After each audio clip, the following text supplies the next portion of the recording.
Anda wakili itu bisa juga mengetahui bahwa apa yang disampaikan oleh lawan diskusi Anda, dalam hal ini Islam, itu sesuai dengan data yang ada di dalam kitab saudara. Kemudian cakupan hal ini juga termasuk para misionaris. Ya, tolonglah hentikanlah gerakan-gerakan kalian itu untuk datang ke rumah-rumah. Anda sudah tahu mereka Islam, Anda sudah tahu mereka sudah punya keyakinan, dan negara kita menjamin, ya, menjamin untuk kita melaksanakan agama kita masing-masing. Itu hak dan kewajiban kita. Nah, jangan diganggu agama orang lain dengan cara Anda tampil ke Islam-Islaman, Anda tampil seperti ustadz, seperti ustazah, masuk ke pondok-pondok pesantren, melalui jaringan kalian, katanya ada pergerakan bawah tanah sesuai dengan pengakuan kalian, membagikan Bible dalam bahasa Arab di pondok-pondok pesantren. Hentikanlah yang kayak gitu. Jam 8 itu paling santer, jam 9 saya sudah bangun. Betul. Saya buka Komal, tidak ada apologet yang bangun. Atau mereka sibuk. Mungkin mereka butuh ini. Betul.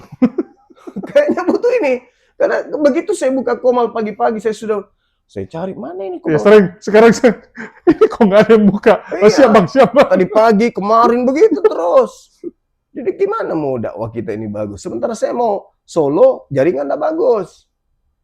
Gitu. Kita kalah sama Pak Bom Bom. Nggak ada yang seperti Pak Bom Bom. Bisa 12 jam, 13 jam sendirian. Iya, betul. Jadi ya teman-teman apologet.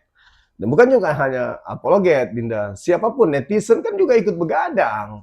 Mereka juga ikut tepuk tangan. Mereka juga ikut ribut, tertawa. Maka ini, mereka butuh ini. Suplai nutrisi untuk menjaga kesehatan. Ini ada madu dan murah. Saya agak kaget. Berapa harganya? 40.000. 40.000. Sebanyak ini, Masya Allah.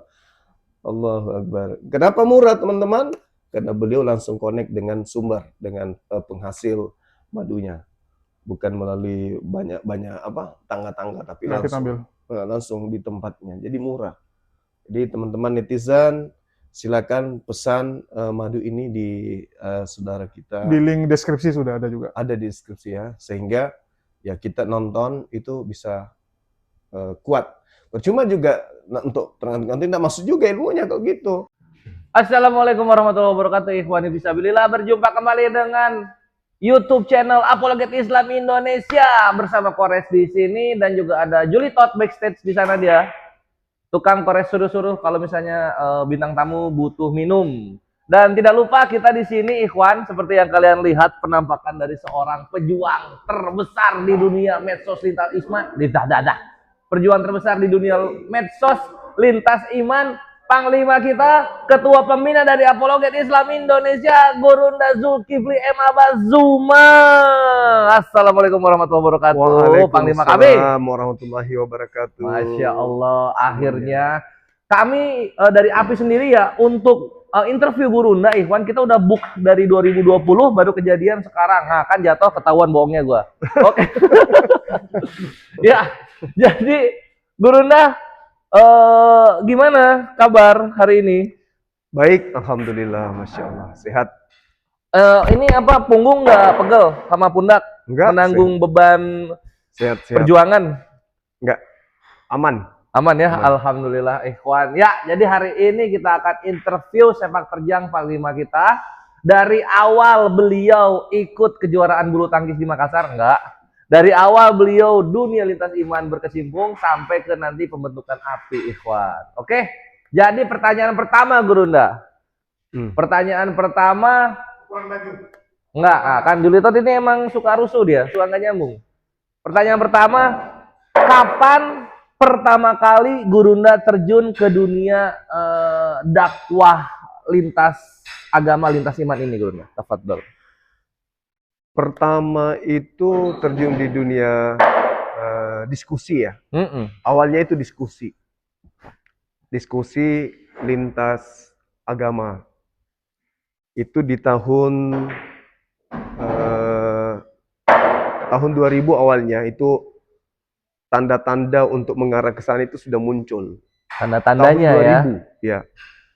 Tahun 2000. Kenapa saya katakan tanda-tanda itu akan mengarah kepada area diskusi. Karena tahun 2000 itu adalah akhir dari saya ikut dalam sebuah organisasi pemuda. Waktu itu namanya Pemuda Permata Sudiang. Di dalamnya ada beberapa teman-teman aktivis kampus yang ikut terlibat dalam organisasi yang kita bentuk, organisasi pemuda. Di situ ada yang Muslim, termasuk saya, ada yang non-Muslim. Dalam sesi berjalannya organisasi, kita kadang ngumpul ngopi gitu, layaknya mahasiswa. Lalu kita dalam kebersamaan itu terkadang membahas tentang kejadian-kejadian di Poso, kejadian di Ambon. Wow, bahas konflik Ya, obrolannya. namanya anak muda-mudi kan waktu itu. Oh iya, iya. Organisasi, pergerakan-pergerakan kita itu ini sebagian daripada materi perbincangan ketika kita kumpul pada saat itu. Nama juga anak remaja kan ya, masih ya terhitung remaja waktu itu. Itu keadaan yang terjadi di Poso, kejadian di Ambon, dan juga kejadian di tempat kami sendiri di Kabupaten Luwu. Luwu Utara itu sempat terjadi ada bentrok sara. Nah dari sana muncul berbagai macam argumentasi dari teman-teman kita yang non-Muslim. Oh iya, itu konflik itu tahun 2000-an ya. Pas banget berarti, lagi hangat-hangatnya. 98 mulai 99 di tempat saya sendiri tahun 2000. Oh, I see, iya. Jadi saya cuma mendengarkan waktu itu. Saya hanya sebagai pendengar. Mereka berbicara tentang kisru yang terjadi, saya cuma senyum-senyum aja dengarkan. Sambil saya berpikir, saya berpikir bahwa kalian minoritas saja belagu gitu. Karena pembicaranya ini kebanyakan dari pihak mereka atau setengah-setengah? ada dari teman saya itu yang sangat vokal, yang selalu menyudutkan bahwa kejadian itu dipicu oleh umat Islam. Oh gitu, oke. Jadi saya diam aja, sambil berpikir. Saya ini seorang aktif di kampus, dan kejadian yang terjadi di Ambon pada saat itu kan masuk ke kampus-kampus itu. Oh gitu? Ya, jadi korban yang ada di Ambon itu lari ke Makassar, salah satunya tempat pelarian. Mereka masuk ke kampus-kampus, bercerita tentang keadaan yang di sana untuk memompas semangat kita sebagai anak-anak organisasi untuk minimal memberikan suatu argumentasi yang mungkin bisa sampai kepada pemerintahan agar menyikapi keadaan itu dengan secara baik. Nah itu awalnya tuh. Jadi dari situ saya berpikir kayaknya memang harus ada yang meluruskan fitnahan-fitnahan ini terhadap Islam. Yang memicu Islam, adanya perang sara Islam di tempat yang tadi yang saya sebutkan, Islam pemicunya.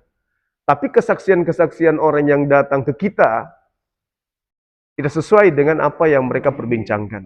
Karena kami menghindari adanya konflik dalam organisasi, mending kita diam. Yang pihak Muslimnya? Ya.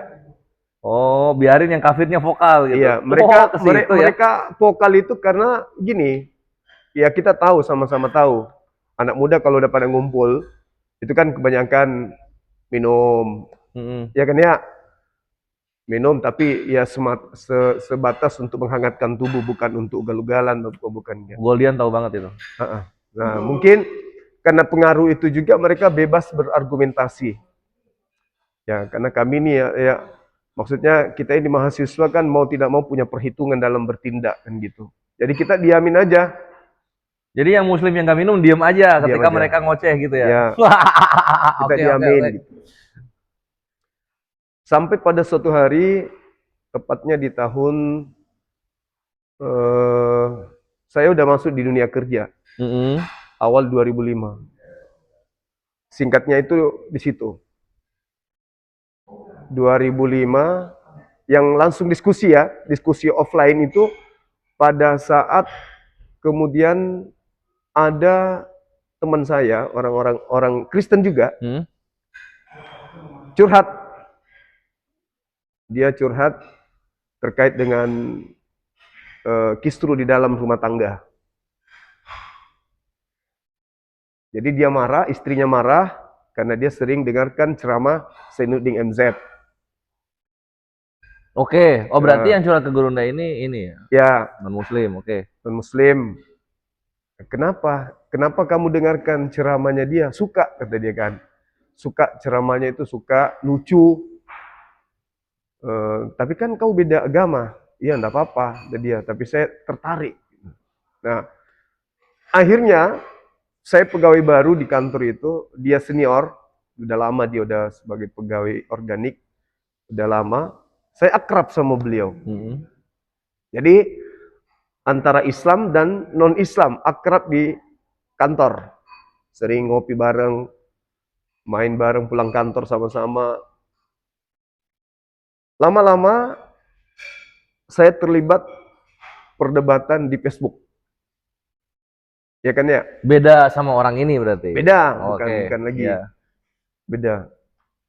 Nah, mungkin karena sudah menjadi garis tangan ya.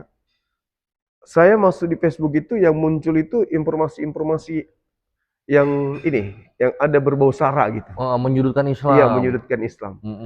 Waktu itu saya baca linknya Duladi Samarinda.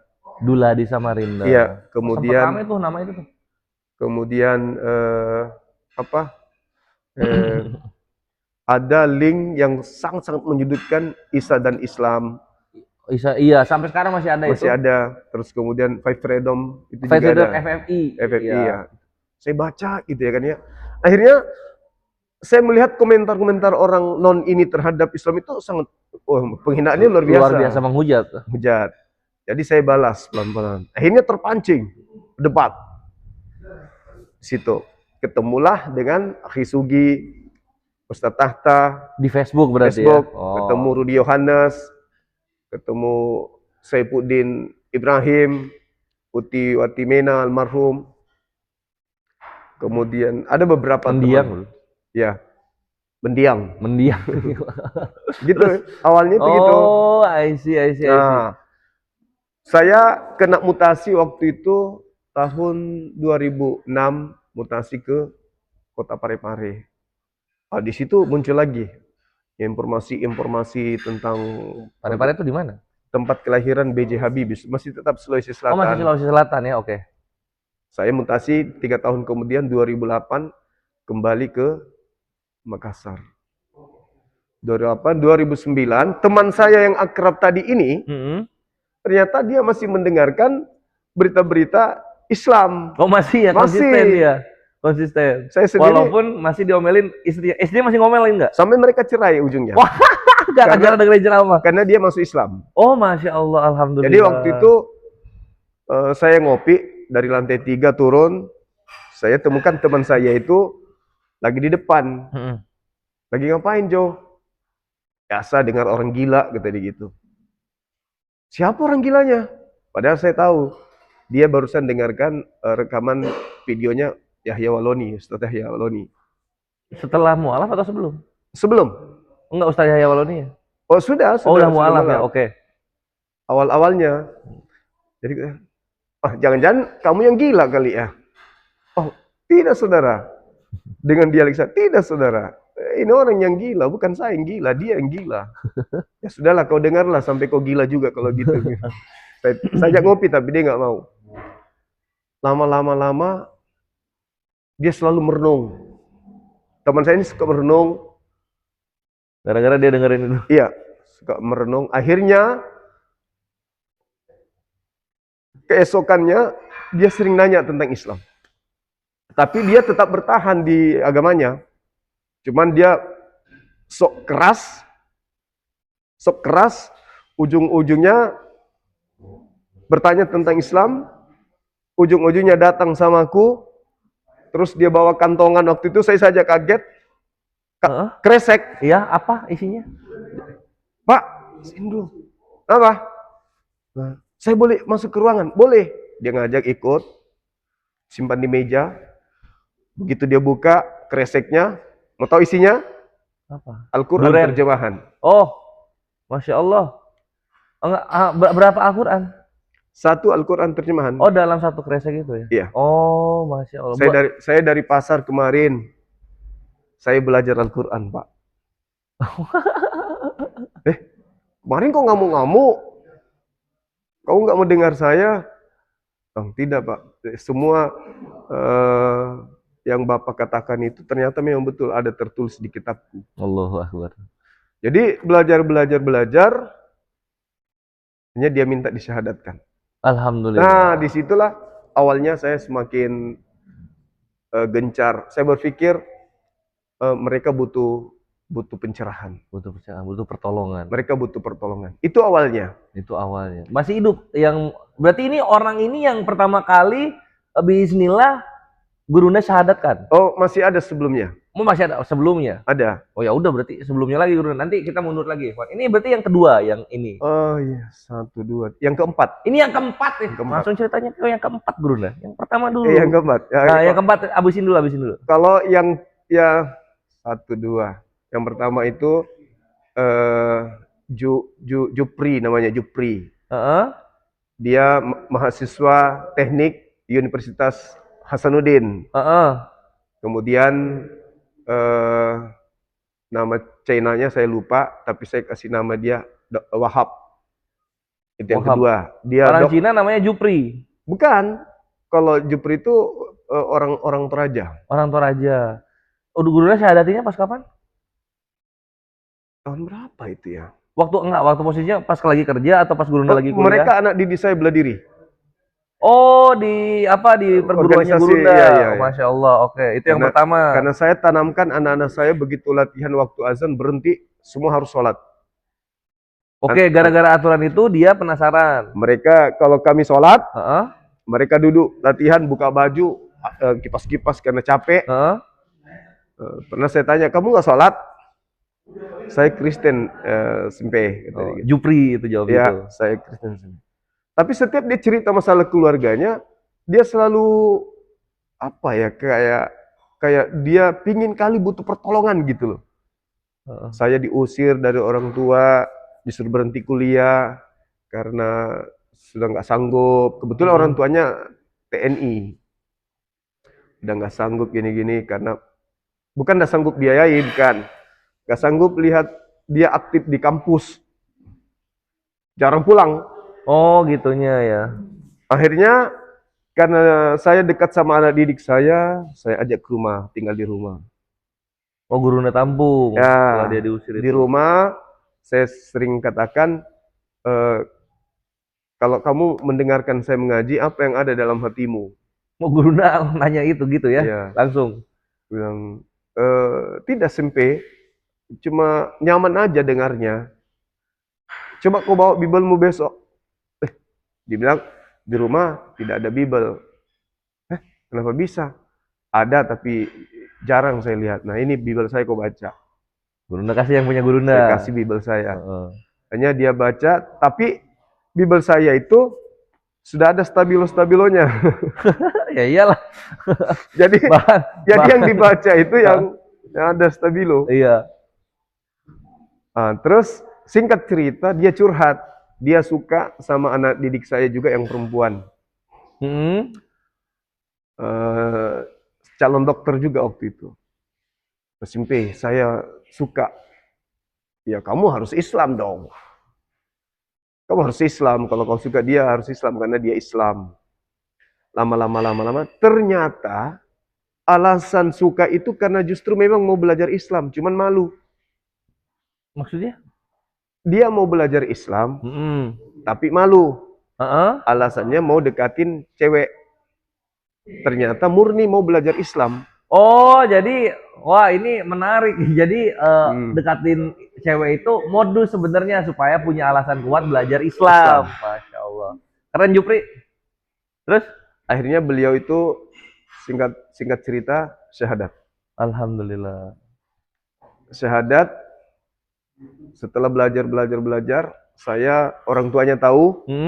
Orang tuanya datang ke rumah, ngamuk, cari. Oh ini konflik pertama ya mengenai itu, mengenai dialog itu. Iya. Masya Allah. Sampai waktu itu orang tuanya ngancam saya, Heeh. Kalau sampai anak saya tidak kembali ke Islam, habis kau. Kata gitu. Apa dibilang? Habis kau katanya. Sampai anak saya apa? Tidak kembali ke Kristen dari Islam. Oh, gitu Ikhwan. Kalau misalnya ini anak gak balik ke Kristen, gurunya mau dihabisin sama orang tuanya. Ya, Itu gitu. Jupri itu ya. Nah, Terus? singkat cerita, anak ini hilang. Maksudnya, tidak lagi aktif latihan. Heeh. Nggak Tiba-tiba ya? Tiba-tiba, ternyata setelah lulus kuliah, dia mendaftar pelayaran. Heeh. Lulus Jepang. Di Jepang. Ke Jepang dia. Oke. Setelah di Jepang, baru dia telepon saya. Ini siapa? Saya ini. Gitu. Oh, tahu dari mana nomorku? Jadi dia selidiki nomor saya, ini dapat. Sambil nangis, Sensei mau hadiah apa? Saya mau pulang ke Indonesia. Oh, berarti itu udah selang berapa tahun lama Iya. ya? Oke. Jadi waktu itu saya bilang, kau belikan saya aja dogi, baju bela diri dari Jepang. Oh iya. Singkat cerita balik ke Indonesia, saya diundang ke rumahnya atas panggilan orang tuanya yang ngancam saya dulu itu. Heeh. Datang saya ke rumah, rame kali rumahnya, rame sekali. Emang mau balas dendam ya? Mau dihabisi nih gurunya kayaknya nih. Iya. Jadi saya duduk, bapaknya pulang, terus anaknya berdiri, si J ini berdiri. Pak, itu sensei saya, pelatih saya yang kemarin ini. Dia datang, duduk di bawah, menangis, meraung-raung. Lo kok nggak jadi dihabisi malah menangis? Dia malah berterima kasih sekali dengan anaknya masuk Islam, Heeh. dapat pekerjaan tanpa diurus sama orang tuanya, dapat sendiri, Heeh. tiba-tiba aja di luar negeri, Heeh. dengan gaji besar, puluhan juta yang tidak pernah mereka bayangkan. Oh, subhanallah, masya Allah. Jadi, Ikhwan. beli rumah untuk orang tuanya, Heeh. adik-adiknya dikuliahin, kemudian semua fasilitas, rumah, mobil, kasih ke orang tuanya. Dan ibadahnya Akhlak bagus. muslim, Akhlak orang tua muslim. pertama. Adik-adiknya 2 sudah muslim, Oh, adik-adiknya ikut. termasuk bapak dan ibunya juga sudah muslim. Allahu Ini saya Akbar. merinding. Allahu Akbar, Ikhwan. Jadi yang orang tuanya asalnya ngancem anaknya mualaf ya, mau dihabisi katanya gurunda, malah berujung satu keluarga komplit syahadat dengan rezeki yang membalik ya gurunda ya, Iya. dari yang kekurangan menjadi serba berlebihan dan mampu bersedekah ke sesamanya, terutama orang tua. Masya Allah, Jupri, keren, inspirasi. Itu kayaknya harus ketemu kita gurunda, wawancara. Oke, Julius itu. Makassar ya tahun depan. Iya. Makassar ya. Berarti orangnya masih di Makassar atau di mana? Keluarganya ada di rumah dinas. Oh, di rumah dinas keluarganya. Ya, kalau dulu terakhir saya masih ketemu di rumah dinas. Masya Allah. Yang perdana surut wajib. Iya, orang pertama yang yang syahadat oleh gurunda, Ikhwan. Kita harus tahu itu. Nantilah insya Allah tahun depan kita di Makassar ketemu sama orangnya. Dan apa ya? Ini ya. Julius motong sih, lupa gua mau ngomong apa. Jadi tadinya benci, begitu jumpa nangis, seakan-akan dia mengatakan berkat Bang Zuma, keluarga kami berubah gitu. Dengan anak kami pindah agama, akhlaknya lebih bagus, ibadahnya, hidupnya lebih teratur. Dia cerita, padahal anak saya itu kadang kusiksa, betul-betul kusiksa.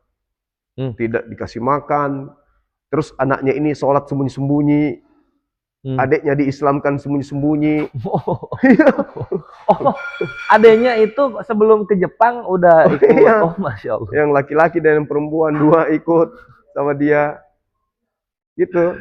Jadi, ya alhamdulillah berkat Islam. Jadi, pada intinya saya pribadi terjun di dunia apologet Islam ini sifatnya untuk menolong orang. Alhamdulillah. Tujuannya untuk menyadarkan orang yang mau disadarkan. Cuman dalam perjalanan banyak orang-orang yang menentang, termasuk para penghujat-penghujat itu. Kalau kita bertemu di dunia, di TikTok atau dimanapun itu kan sifatnya kayak perang aja, perang argumen. Padahal tujuannya sebenarnya itu untuk menolong mereka. Orang-orang kayak Gurunda ini yang dibenci Edi sebenarnya. Orang-orang yang kayak Gurunda ini apa ya? Tadi kan Gurunda itu sempat cerita yang pertama itu yang keempat. Terus Yang pertama diceritain itu yang keempat, terus Gurunda ulang yang pertama kali benar-benar syahadat melalui Gurunda, dan begitulah nasibnya sekarang, alhamdulillah. Nah, dari cerita-cerita Gurunda, ini aku mau kasih lihat Gurunda. Si Edis itu entah keceplosannya dia jujur. Orang kayak Gurunda ini yang membuat dia terjun di dunia luntas iman. Ini aku kasih ya. Ini Ya, Gur- jadi pernyataannya- nanti gua kasih ke lu, ntar lu puter yang si Edis, bagian si Edis yang ngomong jujur ya. Edis itu mengatakan bahwa yang buat dia terjun itu karena banyak orang Kristen yang dimualafkan. Ah, ini. Hmm. Ah, ini. Ini Edis, nanti Gurunda tanggapin nih. Dia ke Amerika. Langsung di play aja. Jadi pertama-tama saya itu melihat banyak orang-orang muslim itu mengganggu iman kita. Kita sebagai orang Kristen di Indonesia itu dirongrong oleh orang-orang Islam yang memurtadkan banyak umat Tuhan. Ya, nggak dibilang radikal sih. Mereka intinya ingin memurtadkan murid-murid Tuhan Yesus dengan cara bagaimana mereka menyesatkan, dengan cara mengatakan bahwa ajaran Kristen itu salah, begitu. Nah, sehingga itu memanggil saya untuk menjawab mereka lewat media sosial itu. Jadi yang dilakukan di sini itu penipuan ya. Iya, mereka dengan ketar-ketirnya banyak yang masuk ke dalam Islam, maka dia pun melancarkan aksi-aksi penipuan-penipuan Ya, untuk meredam itu. Iya, untuk meredam dan juga mencari simpati dari orang-orang luar terhadap anggaplah dia sedang berjuang juga. Gitu. Ah iya. Padahal sebenarnya yang terjadi di lapangan itu adalah kami terjun di dunia apologet itu karena maraknya Kristenisasi. Nah, itu dis. Itu Salah lu niatannya. kalian yang memulai gitu. Dan itu tidak bisa dirubah. Maksudnya sejarah itu tidak bisa kalian rubah dengan argumentasi seapik apapun, keadaan tidak akan pernah bisa berubah. Departemen Agama dalam hal ini yang kemudian mengeluarkan terjemahan atau Al-Quran itu sendiri, itu tidak pernah kemudian membuat sebuah lembaga di mana lembaga Quran itu mengatasnamakan Bible. Tapi sekarang ini kita lihat lembaga Alkitab. Alkitab itu kan nama lain daripada Al-Quran. Itu aja dulu. Kenapa mereka menggunakan kata Alkitab? Karena mereka memang merasa bahwa punya hak untuk mengajak orang lain ini masuk ke agama mereka. Kenapa mereka bisa merasa punya hak seperti itu? Kenapa? Sejauh saya belajar, karena mereka merasa lebih di atas daripada kita. Mereka itu mengaku anak Tuhan. Mereka merasa spesial. Iya, anak Tuhan, dan mereka merasa ahli waris Tuhan. Ahli waris Tuhan. Apa yang diwarisi? Ya, keselamatan. Di luar mereka tidak selamat. Maka mereka kemudian punya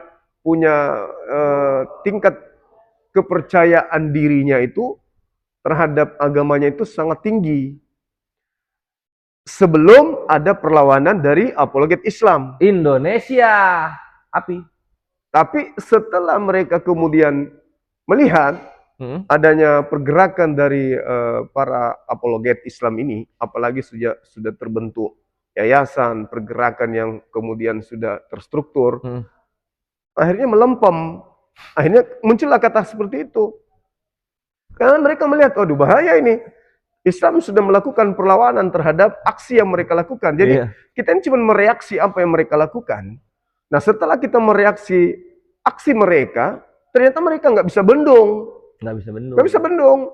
Karena musuh yang terberat bagi mereka itu adalah kitabnya sendiri. Sahih. Itu kitabnya sendiri. Kalau dulu nggak ada perlawanan, kemana-mana hanya modal cangkul, hanya modal bibit. Iya ya, apa? Orang bisa murtad. 80-90-an ya. Ya, orang bisa murtad. Sekarang mana bisa? Yang ada ketika mereka menghujat Islam, kita jawab hujatan mereka, yang ada di depan menghujat, sebelah sana mualaf. Syahadat. Sebelah sini syahadat. Itu yang terjadi.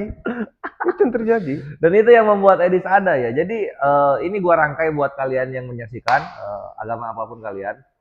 Edis berkata bahwa dia turun ke dunia apologetika Kristen itu karena banyak orang Islam yang memualafkan orang-orang Kristen gitu. Bohong itu, bohong. Nah, tapi Edis perlu tahu penjelasan dari Gurunda yang pertama kali muncul sebelum Edis ya. Gurunda datang ke dunia lintas iman Islam dan agama-agama yang menghujat Islam ini itu karena Islam di grassroots itu dirongrong oleh hujatan, pendangkalan akidah dan juga fitnah.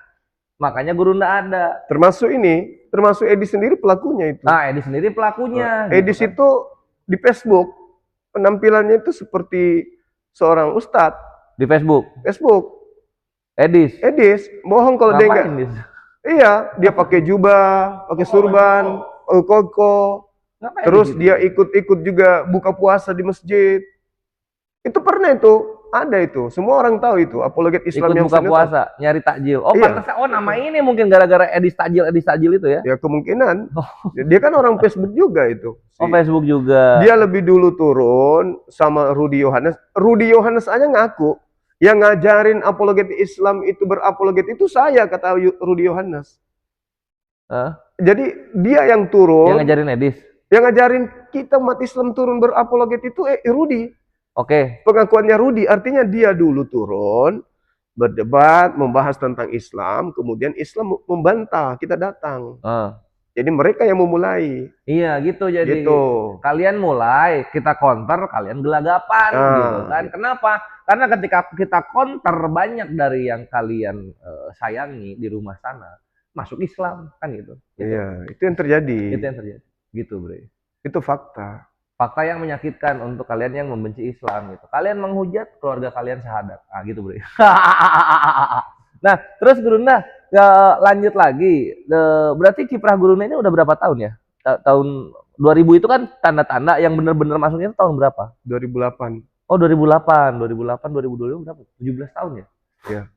17 tahun. Oke, dalam 17 tahun ini momen-momen apa yang Gurunda tidak masih terngiang sampai sekarang gitu. Momen apa tuh selama 17 tahun ini? Yang terkait dengan yang pertama kita yang ini deh yang tidak bisa dilupakannya yang menyedihkan dulu deh apa? Ada nggak? Kalau yang menyedihkan sih nggak ada. Cuman apa ya bilangnya? Kayak ada, maksudnya kayak misalnya ada orang habis disyahadatkan mati dibunuh sama teman-teman tongkrongan penghujatnya gitu. Oh enggak, kalau itu enggak ada. Alhamdulillah. Kalau misionaris sampai nginap di rumah ada. Oh, itu ada ya kayak gitu. Sampai 6 bulan di rumah. Kita sekolahin, kita ajarin. Saya berlakukan sama seperti anak kandung sendiri. Bahkan PAM nama saya juga dipakai di sertifikatnya dia. PAM nama atau apa? Nama saya. Oh, nama Gurunda. Karena sudah membuang dirinya sebagai anak. Ujung-ujungnya ketahuan ternyata mengaku sendiri orang suruhan. Masuk di lingkungan keluarga. Terus? Ya lama-lama akhirnya dia karena mungkin dia merasa selama saya hidup sama abah saya, itu saya tidak pernah memberikan sedikit pun contoh yang kurang baik atau satu tindakan yang tidak menyenangkan bagi dia. Benar-benar saya anggap dia sebagai anak. Begitu dia balik, kangen. Jadi dia rindu. Nangis, nyesal, tapi dia mau tidak mau harus kembali ke orang tuanya. Harus kembali ke agamanya. Cuman rindu sama abah. Rindu sama adik-adik, kata dia. Mungkin video ini bisa dinonton sama anak saya ya, Aska. Aska namanya? Saya kasih Aska Nur Alim. Aska Nur Alim namanya.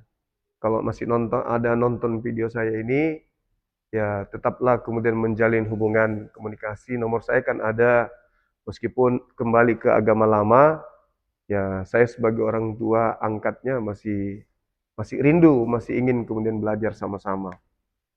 Jadi Gurunda sekeluarga pernah kesusupan misionaris yang pura-pura jadi anak angkat? Bukan pura-pura jadi anak angkat, memang ku angkat sebagai anak. Tapi dia kan misionaris. Ya urusannya dia. Yang penting kami terima, kami ikhlas. Saya sekolahin, berapa tempat sekolah saya pindah sampai ke Jawa sekolah. Saya kasih bebas di rumah, saya kasih kendaraan, bahkan mobil mau dipakai pun dikasih. Ternyata kalau dia keluar ketemu dengan teman-temannya. Yang ini, Eh, yang semisionaris itu iya. ya. Perlu kalian ketahui, Ikhwan, misionaris itu adalah sekelompok orang Kristen yang bertugas untuk mengambil domba-domba baru. Kalau di bahasa kitanya memurtadkan orang-orang Islam. Hidup sama guru Orang diceritain. saja nggak dikasih tinggal gitu. Kami aja ketemu Gurunda, kalau Gurunda ke Jakarta, ini misionaris hidup di rumah Gurunda, makan pakai piring Gurunda, nasi dari Gurunda, gitu kan. Mandi pakai sabun yang Gurunda beli dari minimarket. Kok bisa kemasukan Gurunda? Jadi ceritanya itu menurut Dia. pengakuan beliau, dia ingin tahu di mana titik kelemahannya. Dia pikir waktu itu Bang Suma ini sudah terorganisir. Oke. Dipikir ada kekuatan di belakang Bang Suma. Nanti belakangan baru tahu ternyata ini orang kerja sendiri gitu. Tidak ada timnya, nggak ada yayasannya, tidak berbentuk satu organisasi. Dia mau selidiki dari mana ini ilmunya dari mana, terus siapa yang membiayai. Dipikirnya ada kayak begitu. Dipikir oleh orang yang menyuruh dia. Ya, Oke. ini organisasi apa di belakang gini apa gitu. Apakah ada hubungan Buset, dengan bisa gitu ya? pemerintah? Apakah ada hubungan dengan jaringan terlarang di luar sana? Jadi itu yang diselidiki. Dia mau bongkar belakangnya ceritanya. Ternyata di belakang Gurunda hanyalah kepala rumah tangga Iya, yang gagah perkasa. Nggak ada apa-apa. Mau ngapain di rumah, mau lihat aja sendiri. Saya ngajarin ngaji, udah bisa ngaji. Dia bisa ngaji. Bisa ngaji. Si misionaris ini bisa Iya, ngaji. 6 bulan sama aku. 6 bulan. Pertama kali masuknya kayak mana itu Gurunda? Jadi saya ditelepon, ini Bapak yang biasa di mualaf sama Ko Stephen ya? Iya, betul. Bilang, dari mana? Kami dari Papua, Pak. Kenapa? Ada anak-anak kami mualaf, kata dia. Tapi mau dibunuh sama keluarganya, dibunbun lah gitu ceritanya kan ya. Bisa nggak kami kirim ke Makassar? Kirim, bukan ke saya, tiba di Lasis Unismo. Apa itu? Organisasi yayasan. Oh, organisasi. Yayasan Unismo. Dari Unismo udah terima. Tapi si penelpon awal katanya anaknya nggak betah di situ. Tolong dijemput, Pak. Jadi saya jemput.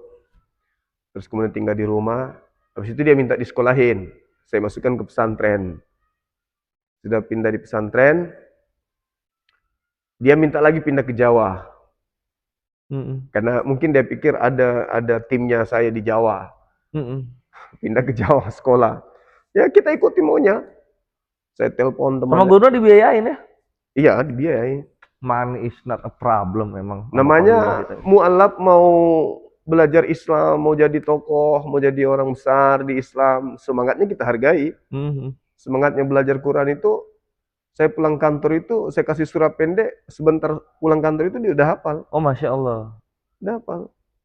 Kalau otaknya mah encer lah ya, pinter ya. Iya. Cepet ininya belajarnya. Matanya mirip-mirip Julius. Oh, Chinese. Tapi dari Papua. Iya. Chinese Papua artinya. Chinese Papua kan? Iya. Kulitnya? Jadi Putih. bilang Chinese apa sih ini? Oh, oke. Terus?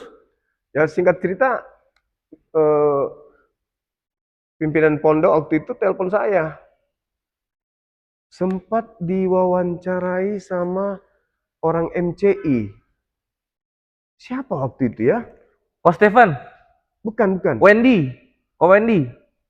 Diwawancarai di atas mobil pada saat dia kabur dari pesantren. Terus dia nggak tahan, dia minta biaya untuk ke Kalimantan. Kita kasih biaya, alasannya ke Kalimantan ada keluarganya. Setelah kita selidiki, keluarganya ternyata adanya di Papua. Jadi kembali yang nelfon Gurunda di awal itu kan? Iya. Malah keluarga-keluarga atau malah setelah itu video call sama keluarganya? Iya. Terima kasih Pak udah ini anakku. Udah ngurusin anak saya gitu. Patungan lah. Kayak mana sih? Kayak gitu ceritanya. Oh, Masya Allah, emang ini apa ya, luas banget Gurunda tuh. Kalau udah sayang sama orang, udah nolong sama orang ya, ikhwannya kami semua di sini sebagai anak-anaknya menyaksikan gitu dan menjadi saksi hidup, gurunya tuh nggak banyak mikir Ikhwan. Kalau kita ini ya yang di API lagi susah atau kayak gimana, paling pertama nolong, nggak nanya buat apa langsung nolong Ikhwan, apapun itulah, mau apapun itu emang bapak dari semua anak-anak API. Mantap gurunya. Kalau itu ada Itu- lebaynya sedikit. Oh ada harus dikasih batas dulu, kalau nggak ada Julius minta tolongnya biadab dia. Waduh pula. Horas. Goldian. Ya, Ikhwan, itu ya, itu sekelibat kisah pengalaman Gurunda dari awal terjun sampai hal-hal yang menarik yang beliau rasakan gitu. Misionaris 6 bulan di rumahnya, Bre. Kalau gua, waduh, udah habis ini anjing kalau orang kayak gini serius, bahaya banget, bahaya. Tapi Gurunda ya karena kasih sayang jadinya jadi hidayah dan berpikir si orang ini ya gitu, dan masih ada kayaknya. Lalu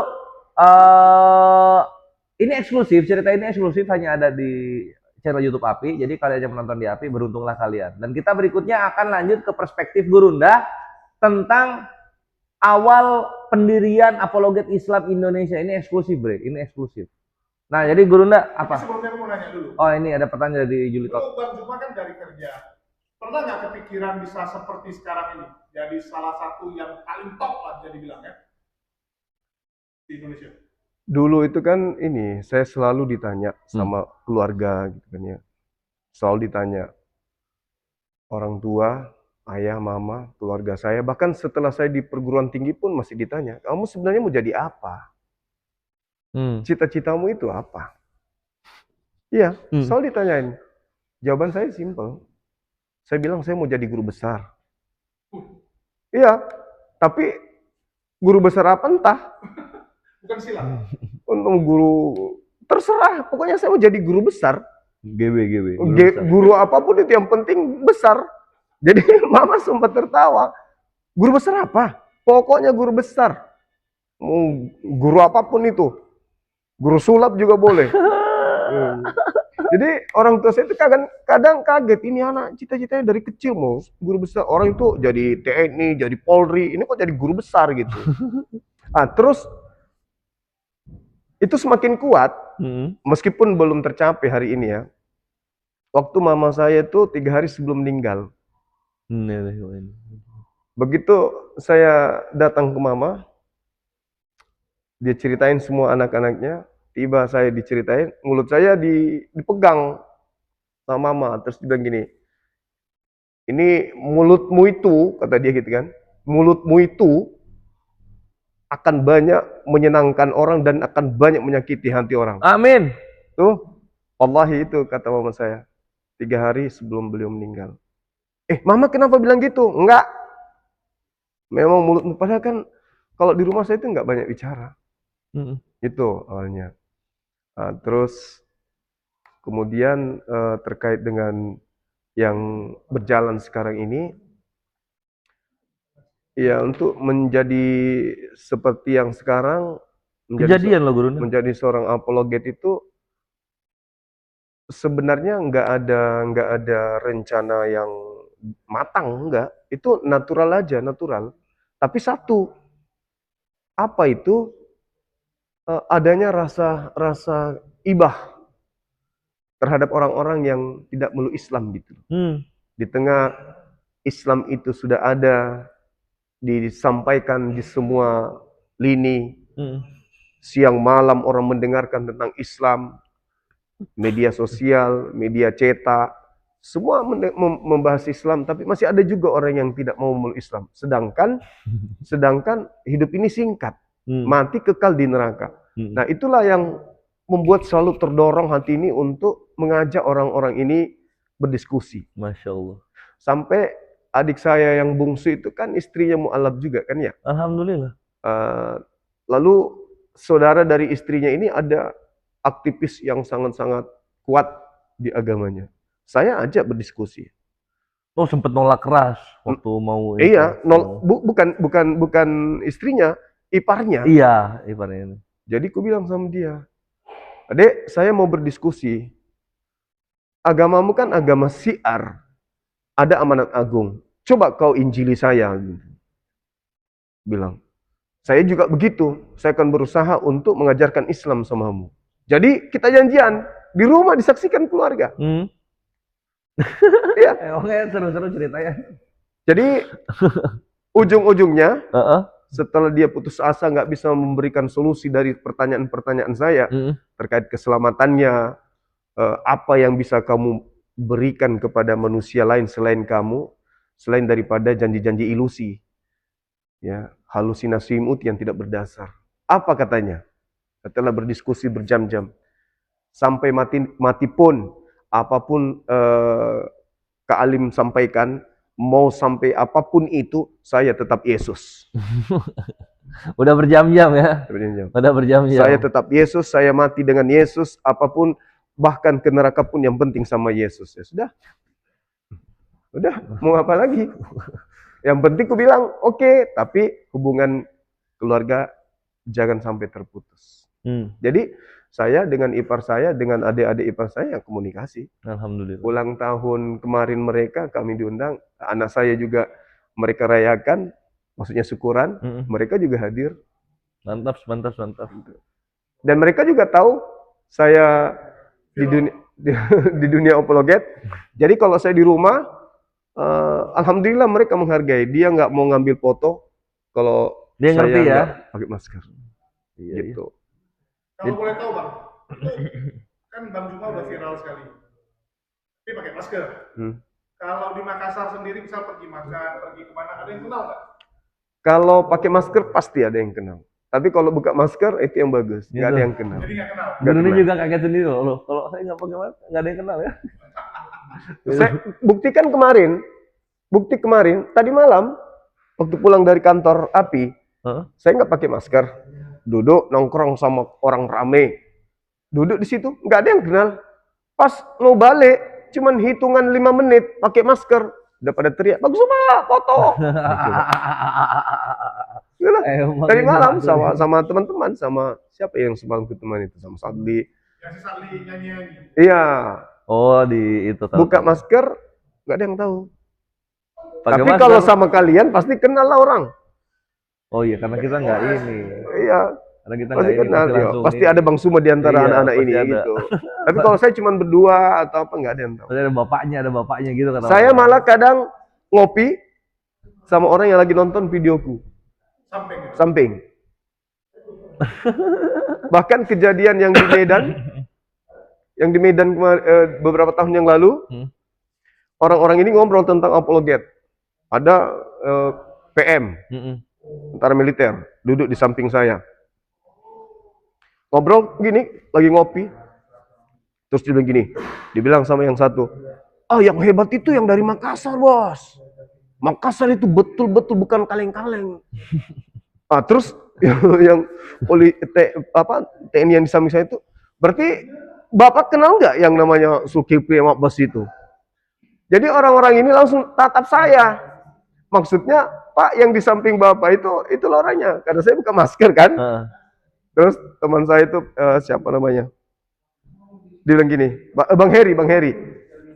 Komandan, yang di samping abang itu, yang abang angkat tasnya itu Bang Zuma. Hah? Serius?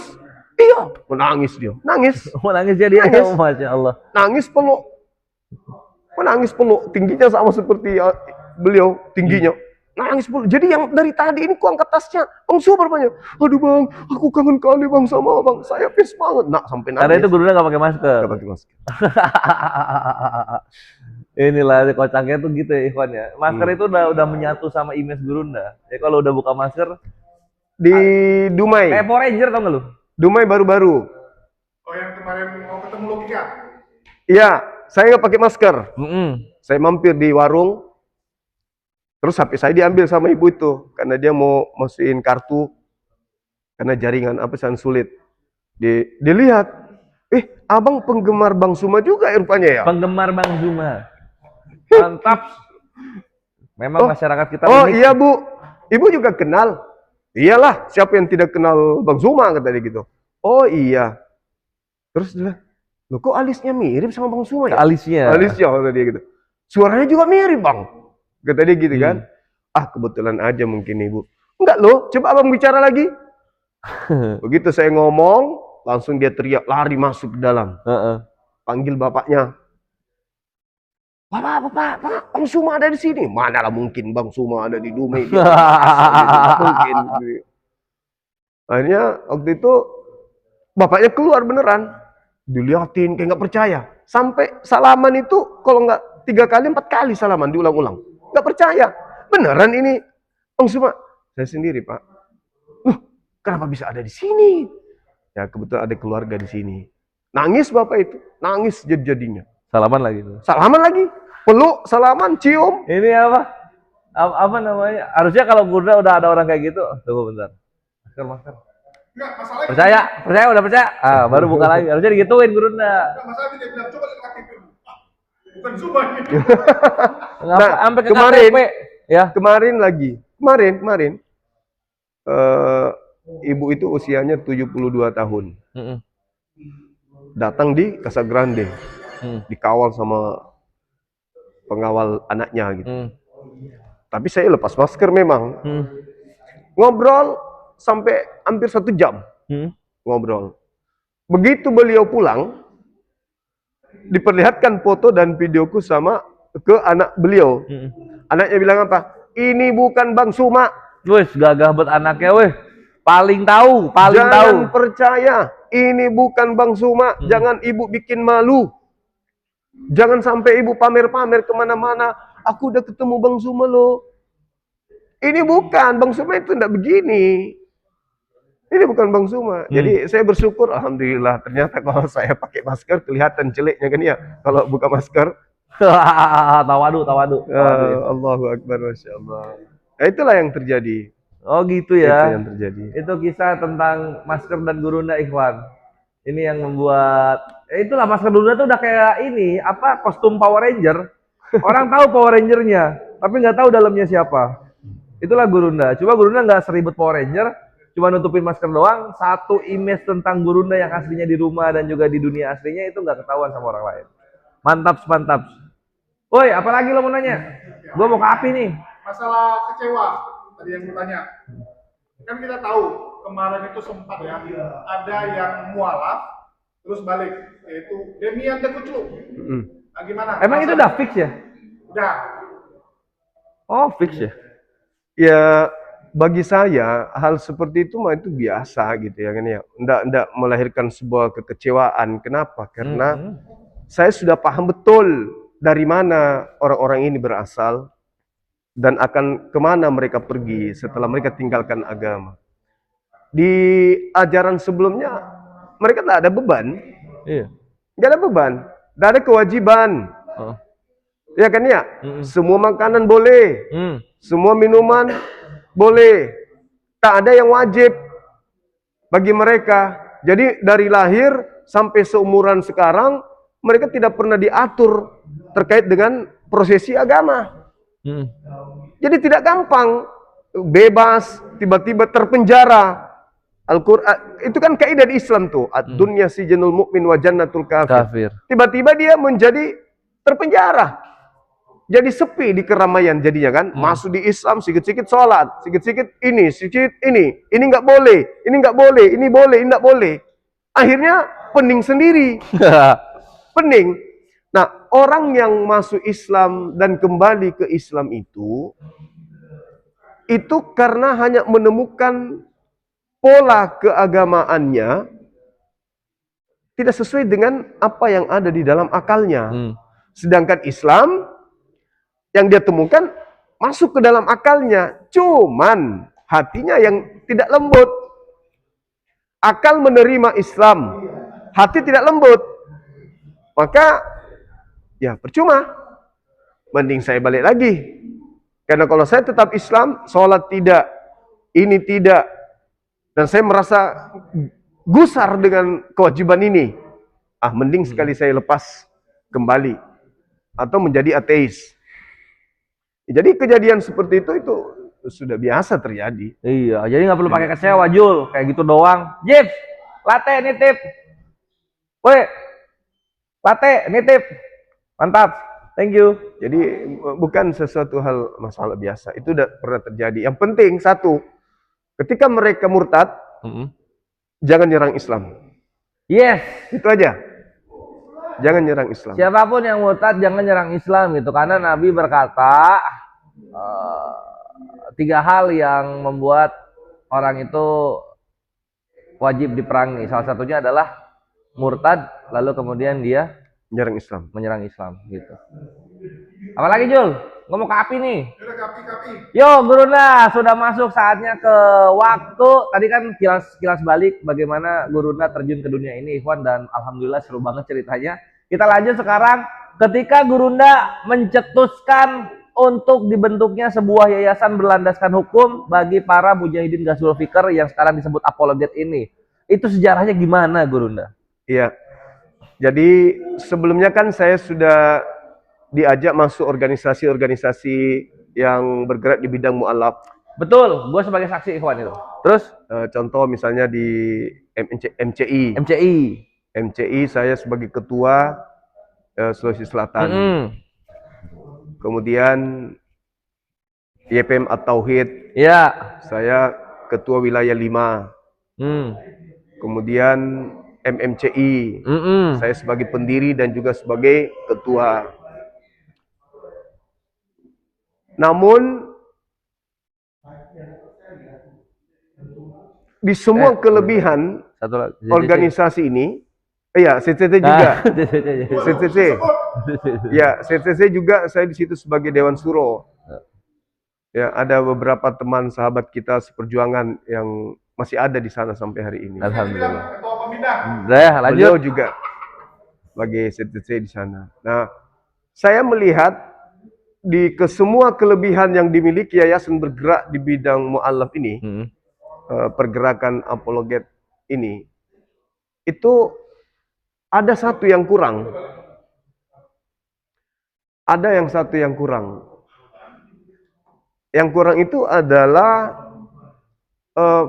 pergerakan nyata. Pergerakan nyata. Sama seperti ketika saya di MCI atau di MMCI, itu hanya banyak berteori. Banyak berteori. Artinya, maksudnya banyak berteori itu lebih banyak menyampaikan tanpa ada tindakan. Lebih banyak kajiannya. Kajian tanpa ada tindakan. Nah, ada juga organisasi yang tindakan mulu di lapangan, tapi kemudian pembekalan materinya itu nihil, kurang. Nah, saya mencoba ketika ada tawaran untuk membentuk Yayasan Apologet Islam Indonesia ini, saya mencoba untuk meramu bagaimana dengan Yayasan Apologet Islam ini benar-benar pergerakannya itu menghadirkan kesadaran mutlak kepada orang Islam, khususnya di Indonesia, tentang keadaan lintas agama ini. Artinya bahwasanya dengan Apologet Islam, API, umat Islam itu benar-benar sadar bahwa memang harus ada pergerakan ini. Kalau dulu misalnya pergerakan MCI, orang cuma tahu, oh ada MCI, ya udah. Ada yang bidang mu'alaf, oh udah. Tapi kalau dengan adanya API ini saya berharap menjadi wadah konsentrasi umat Islam untuk kemudian menghalau pergerakan pemurtadan dan pendangkalan akidah. Karena itu tidak pernah bisa kita hentikan. MCI berdiri, YPM At-Tauhid berdiri, semua organisasi Islam berdiri bergerak yang konsentrasi terhadap mu'alaf, itu tidak akan memberikan efek apapun terhadap mereka yang memang gerakannya untuk memurtadkan. Tidak. Silakan aja kamu bersyahadat di mu'alaf, silakan kau di Arematia, silakan gini. Tapi perlawanan nyata di hadapan mereka itu bukan nggak ada, tapi mereka nggak merasa ngepek gitu. Mereka tidak merasa ngepek. Misalnya yayasan kita membentuk perkampungan mu'alaf, silakan aja. Kami juga membentuk perkampungan murtadin. Iya kan ya? Iya. Nah, silakan aja bikin organisasi Islam. Kami juga bikin organisasi non-Islam. Ini tidak mengganggu para kelompok misionaris ya, pergerakan yang tadi Anda bilang itu. Mereka tetap aja gagahan. Nah, tapi dengan adanya apologet Islam ini apologet Islam API ini, kami sebagai pengurus itu mengharapkan seluruh umat Islam itu masuk ke dalam, mengambil bagian di organisasi ini untuk menjadi sinyal, pesan kepada mereka yang acap kali punya gerakan untuk memurtadkan, melakukan gerakan-gerakan pendangkalan akidah, untuk supaya mereka sadar bahwa wah sekarang ini sudah ada Apologet Islam Indonesia sebagai yayasan yang betul-betul konsentrasinya untuk menghalau. Iya, I see. Untuk menghalau. Makanya Apologet Islam Indonesia itu tidak diam, hanya berdiri, habis itu berdiam. Tidak, kita menginginkan di setiap wilayah provinsi itu ada perwakilan API. Ada perwakilan Ada API. perwakilan API. Jadi Ya, ini ya Gurunda, ini aku simpulin dulu Ikhwan buat kalian itu. Kalau misalnya ketika Gurunda melihat pergerakan-pergerakan di yayasan pembinaan mualaf yang lain gitu, pembinaan mualaf itu tidak membendung para misionaris untuk melakukan pemurtadan. Sedangkan di API kita lebih agresif untuk melawan si pemurtadannya gitu. Jadi selain pembinaan mualaf, kita juga selalu mempunyai cara-cara kreasi yang aktif dan juga tetap di bawah hukum ya Gurunda untuk memberantas hangus dan habis orang-orang yang ingin melakukan pemurtadan gitu. Jadi kita lebih ke sana supaya mereka nggak begitu lagi. Nah gitu ya Gurunda ya? Iya. Mantap, lanjut Gurunda. Ya, seperti itu adanya. Jadi harapan saya sebagai salah satu pengurus Apologet Islam ini kepada umat Islam ya pada umumnya untuk supaya mengambil bagian dalam pergerakan yayasan Islam. Amin. Ya, maksud saya mengambil bagian itu tidak mesti Anda tampil sebagai pendebat, tidak mesti Anda tampil sebagai orang yang terlibat di dalam pergerakan, tapi minimal memberikan dukungan berupa doa, ya, materi, pikiran, ide, gagasan, saran, bahkan sekedar kritikan pun kami butuhkan. Yang penting misi kita adalah menghalau pergerakan pemurtadan. Ya, dan memberantas gerakan-gerakan pendangkalan akidah. Iya. Itu. Sama ini satu lagi Gurunda, mungkin yang kita butuhkan di API itu adalah skill. Maksudnya tuh kalian misalnya punya skill desain gitu kan. Silakan kalian gunakan skill tersebut untuk umat gitu, untuk pergerakan kita melawan orang-orang yang ingin menistakan Islam, ingin mendiskreditkan Islam gitu. Atau kalian misalnya punya skill atau link-link yang lain, gunakan semua itu untuk agama. Karena disitulah kita kuat, Ikhwan. Kayak gitu. Jadi selain doa, materi, dan juga waktu, skill. Kita butuh orang-orang yang berskill yang agar masuk di manajerialnya API. Mantap. Terus itu jadi Apologet Islam Indonesia berangkat dari gagasan Gurunda yang melihat kenyataan di lapangan, kan gitu. Pertama kalinya Gurunda membentuk itu gimana Gurunda? Setelah gagasan itu udah matang nih di pikiran Gurunda. Nah pertama kalinya itu gimana? Jadi ceritanya gini, kisahnya itu karena kita masing-masing sudah tampil sebagai pejuang nih ya. Iya. Saya katakan sebagai pejuang karena hadirnya orang-orang yang konsentrasi melakukan perlawanan. Tentu perlawanan yang saya maksud di sini adalah menghadapi para apolemikus dari seberang terkait perbedaan agama dan kemudian mereka ingin tukar pikiran yang kemudian mereka terjun langsung tukar pikiran di medan debat atau di ruang diskusi. Nah, saya melihat ini potensi. Ternyata di Indonesia ini banyak orang-orang yang meluangkan waktunya, pikirannya untuk memberikan argumentasi tentang Islam, di mana cakupan argumentasinya itu membantah syubhat dari pihak sebelah, lalu kemudian mereka juga memiliki kemampuan untuk mengolah data baik Al-Quran maupun di Bible. Ya karena itu begitu ada ajakan untuk mendirikan yayasan, saya langsung sambut. Ya udah ayo, selama orang-orang ini mau bekerja karena Allah ya, bukan karena ada unsur lain, kenapa tidak kita bikin wadah, kita bentuk kemudian organisasi ini, kita buat akte pendirian, dan apapun itu yang terkait dengan pengesahan terhadap yayasan. Sehingga pergerakan kita ke depannya itu memiliki payung hukum. Dan alhamdulillah, ya teman-teman yang datang ke Makassar waktu itu, saking seriusnya, ya sepakat. Dan berdirilah Apologet Islam Indonesia ini. Alhamdulillah. Itu pertama kalinya ya. Pertama Kalian kali. yang belum tahu cerita pendirian API, dari perspektif ketua pembina kita ini pertama kalinya gitu di Makassar. Makassar. Jadi Makassar itu kantor pusat kita, Ikhwan. Jakarta itu kantor cabang. Jangan ketukar-tukar kalian. Ya. Dan memang titik konsentrasi pergerakan kita kebanyakan di Jabodetabek gitu. Ya namanya juga pusat negara, ya pasti banyak kegiatannya di situ. Terus setelah itu berarti API udah berapa tahun berdiri ya Gurunda ya? Ini tahun ketiga. Oh ini tahun ketiga, alhamdulillah. Apa pencapaian yang Gurunda paling banggakan dari Yayasan API ini? Pencapaian yang Untuk 3 tahun ini ya? Iya. Yang saya lihat ya di lapangan. Ya. Kesadaran umat Islam itu semakin meningkat dan keterbukaan umat Islam untuk berbicara terkait dengan kondisi di lapangan, bahwa kami sangat merasa terbantu, kami sangat puas dengan adanya Apologet Islam Indonesia ini. Alhamdulillah. Kesakitan hati yang selama ini kami rasakan itu bisa terbayar. Saya kadang jawab, emang ada apa? Ada masalah apa? Di kantor Pak, ada atasan saya. Di ini Pak, ada begini. Tetangga saya ada begini. Kami tak sanggup menjawab. Sekarang dengan adanya Apologet Islam Indonesia, alhamdulillah kami bisa juga memberikan pernyataan ketika mereka memancing kami untuk berdialog tentang agama.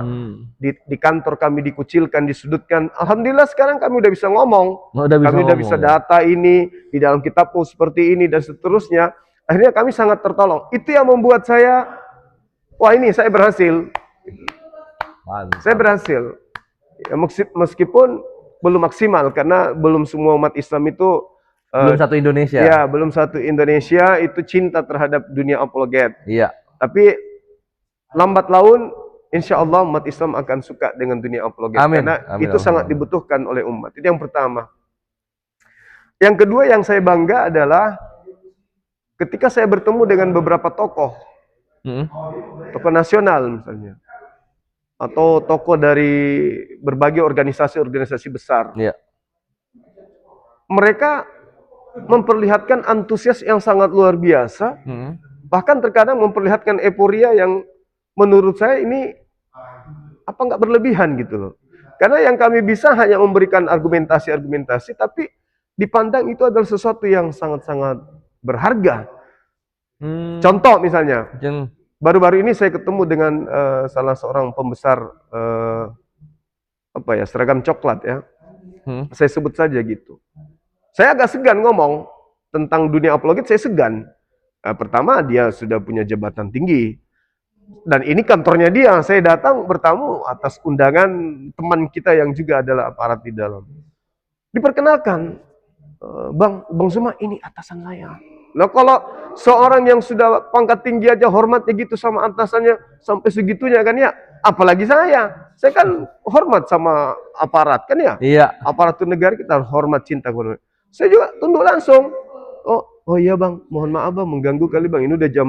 Oh nggak apa-apa Bang Zuma. Duduk. Iya. Salaman gini cerita. Saya sampai minta maaf. Bang, minta maaf Bang, saya ini tamunya beliau, tapi mungkin Abang baru kali ini menemukan tamu yang agak lain gitu. Maksud Abang Bang Zuma apa? Kok ngomong kayak gitu? Enggak Bang, saya ini oh iya udah tahu. Kami ini semua cinta Bang Zuma. Masya Allah. Jadi alhamdulillah. Saya bilang gini. Sampai ke lapisan itu, ikhwannya sampai ke lapisan itu sudah mengenal ini. Alhamdulillah. Terus saya bilang gini, gitu ya Bang? Iya. Saya pikir Bang kalau dunia Abang, dunia seperti ini dengan saya itu akan terjadi jurang pemisah yang sangat jauh. Oh enggak.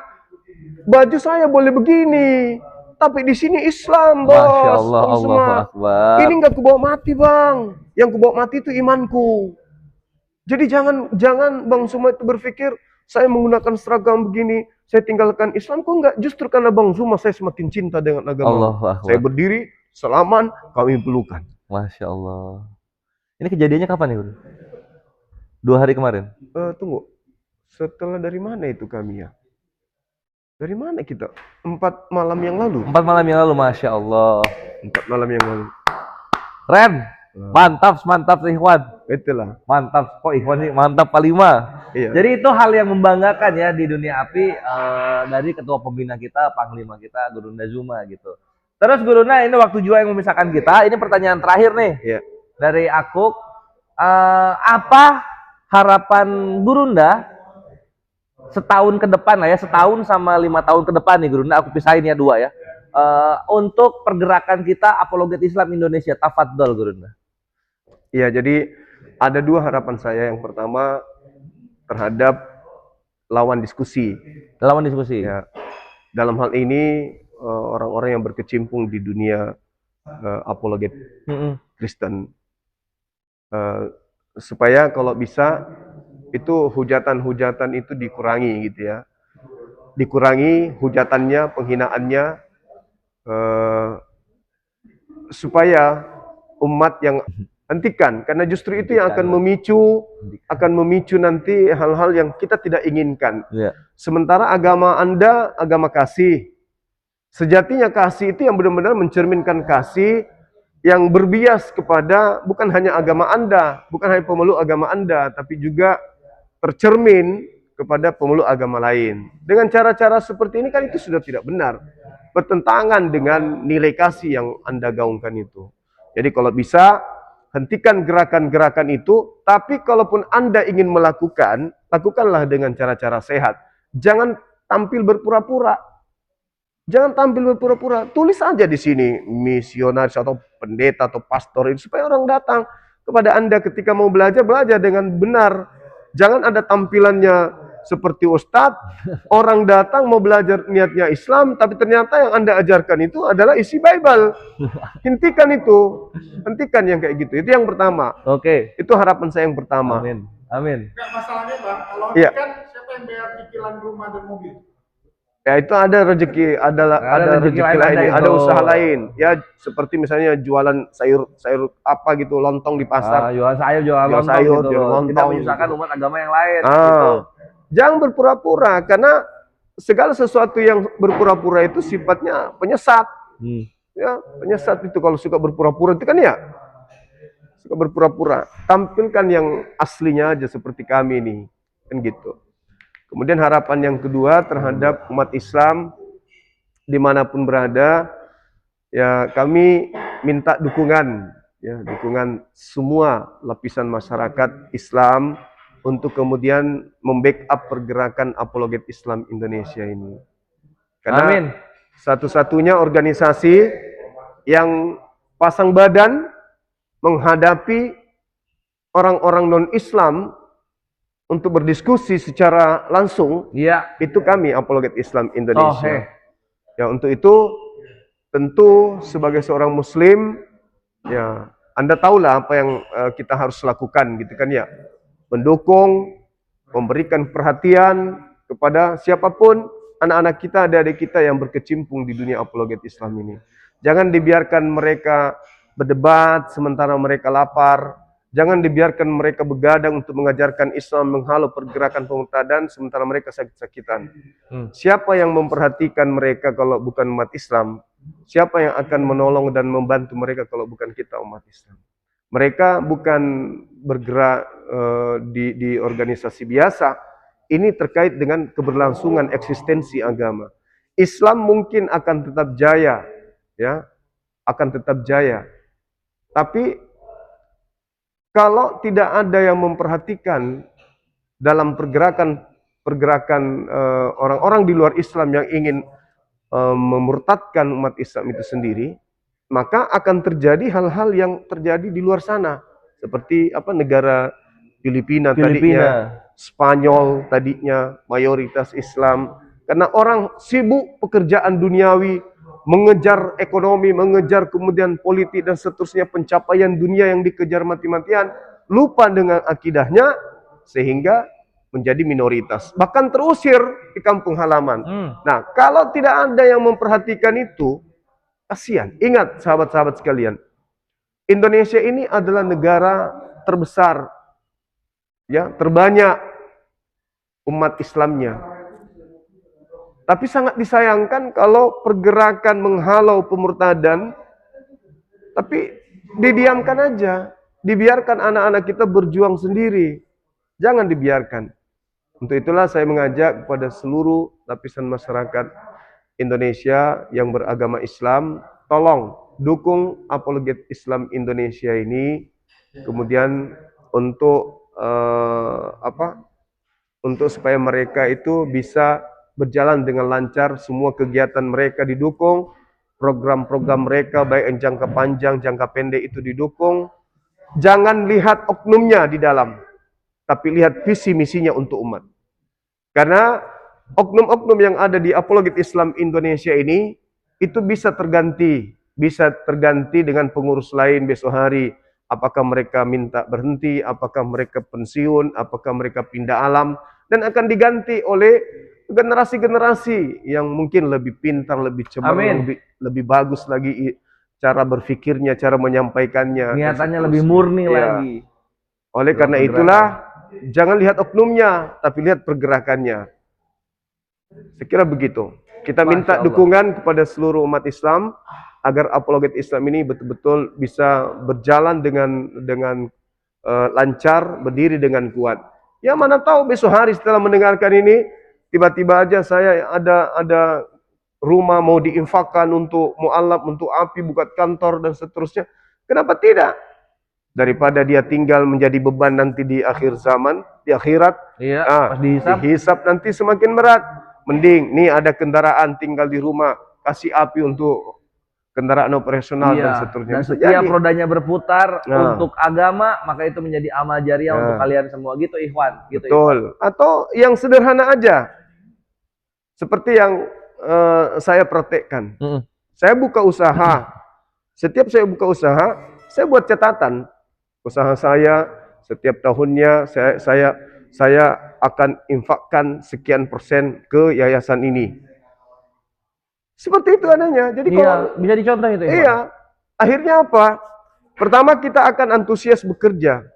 Kedua, Allah mencatat, malaikat mencatat. Ini ada niatan baik usaha orang ini. Maka memudahkan usaha kita itu bisa terijabah apa yang kita inginkan. Amin. Seperti itu adanya. Jangan sedikit mendengarkan api, wah pasti ini. Api pasti. Jangan kayak gitu. Jangan kayak gitu. Kenapa? Andaikan saudara-saudara semua melihat apa yang terjadi di bawah sana terkait pergerakan-pergerakan pemurtadan ini, ngeri. Ya, ngeri. Kenapa? Karena mereka sudah berani tampil seperti ustadz, seperti ulama, tampil seperti benar-benar sebagai seorang Islam yang kuat. Nah, untuk menipu umat.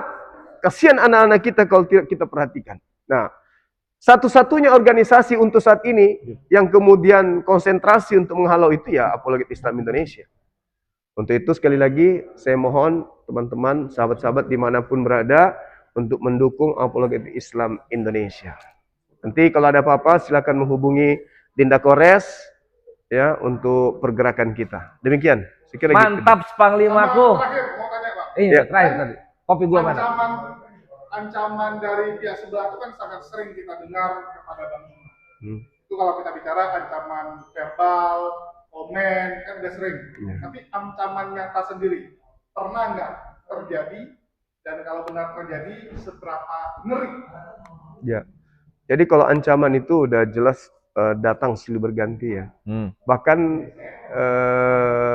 2 tahun lalu, rumah saya sempat terjadi kebakaran. Saya katakan kebakaran kecil karena bisa kita tanganin.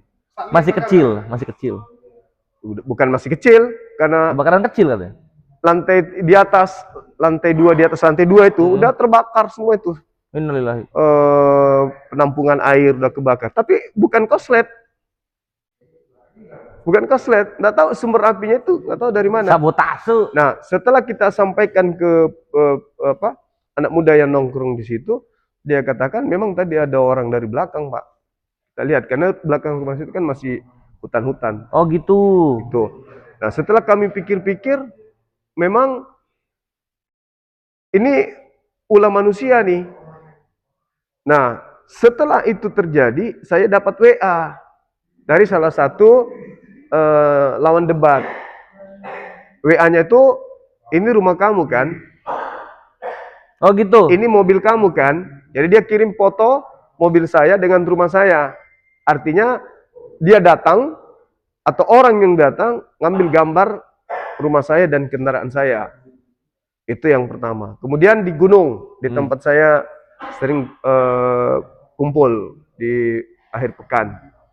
Berapa kali tuh saya didatangin, diintelin, diintip dari jauh, di video dari jauh, begitu didekatin, kabur. Gitu ya. Jadi dia sudah siapkan kendaraannya. Udah siap kabur Sudah siap kendaraannya. kabur. Nah, jadi Itu pas moto, kalau nggak ya masih nyala kalau nggak motor. salah sudah 5 kali. 5 kali. Dari 5 kali terjadi. Dikejar sama warga, tapi nggak dapat. Iya. Nah itu Ikhwan, itu sekelibat ancaman-ancaman yang dirasakan oleh Panglima kita gitu. Itu hal biasa bagi kami orang-orang yang berkutat dalam melawan para penghujat ini, itu adalah hal biasa. Tapi Gurunda memang parah sih, Gurunda memang parah. Sampai properti gitu kan, sampai didatangi ke sana gitu. Itu paling parah sih Gurunda ya. Kores juga pernah seperti itu, dia ancam-ancam, gitu aja ketemu mau dimatiin, di ban dari sebuah daerah di Indonesia itu. Makanya doa kalian itu akan membantu apa? Kalau misalnya kalian soleh, itu bisa membuat kita selamat. Banyak mintalah ke Allah supaya kita semua diselamatkan dan paling pahit ya dapat syahid lah gitu Ikhwan. Dan untuk kalian muslim sebagaimana yang dikatakan Gurunda sebelum ini gue tambahin, kami Apologet Islam Indonesia itu sudah patungan waktu dan tenaga gitu. Nah, kalian dananya. Waktu dan tenaga kami, kalian dananya. Dan semua nanti akan berujung di Yaumul Hisab, ini untuk agama gitu. Jadi kalau misalnya API ada program tentang mualaf, tentang pergerakan melawan para penghujat yang udah ketahuan lokasinya gitu. Kalian support Ikhwan, kalian support. Ya, Gurunda pesan terakhir mungkin untuk umat, ada lagi? Ya, sekira pesan saya teman-teman sekalian, anak-anak remaja, ya, mahasiswa atau apapun itu, termasuk mereka yang sudah matang dalam kehidupan ekonominya dan seterusnya, yang punya ruang, yang punya waktu untuk bergabung di Apologet Islam Indonesia ini, silakan. Kami dari pengurus membuka diri untuk mengajak teman-teman semua untuk bergabung di Apologet Islam Indonesia, membuka DPW di setiap provinsi, di kabupaten, kecamatan, agar API digaungkan secara nasional, agar seluruh ya, umat Islam itu bisa bergabung menjadi anggota Apologet Islam Indonesia. Iya. Saya kira begitu. Mantap Gurunda. Itulah Ikhwan ya, wawancara kita eksklusif dengan Gurunda. Kalian dapat cerita-cerita yang hanya ada di channel ini, dan kalian juga dapat sejarah tentang API, dan kalian tahu mau kemana kita bawa yayasan API ini, satu-satunya yayasan yang langsung berhadapan dengan para penghujat di dunia media sosial. Doa kalian insya Allah membantu perjalanan kita agar tetap lancar, dan tentunya kita serahkan kepada Allah untuk apa yang kita niatkan ini. Semoga Allah kabulkan yang terbaik untuk kita. Amin, amin, Allahumma amin. Yuk, Kores pamit undur diri, Ikhwan. Sampai jumpa di konten berikutnya. Gurunda pamit ya. Ya. Salam satu Tuhan.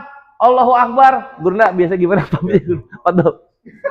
Kita tutup, saudara-saudara sekalian. Terima kasih banyak atas kegiatan adik-adik kita ini. Mudah-mudahan mereka dilancarkan, diberi kesehatan, umur panjang, dan senantiasa dimudahkan setiap doa-doa mereka yang baik. Amin. Untuk diijabah oleh Allah Subhanahu wa taala. Kita akhiri, subhanakallahumma bihamdi asyhadu an la ilaha illa anta astaghfiruka wa atubu ilaik. Salam tauhid, salam satu Tuhan. Jayalah Islam kita, jayalah Indonesia kita. Assalamualaikum warahmatullahi wabarakatuh. Waalaikumsalam warahmatullahi wabarakatuh.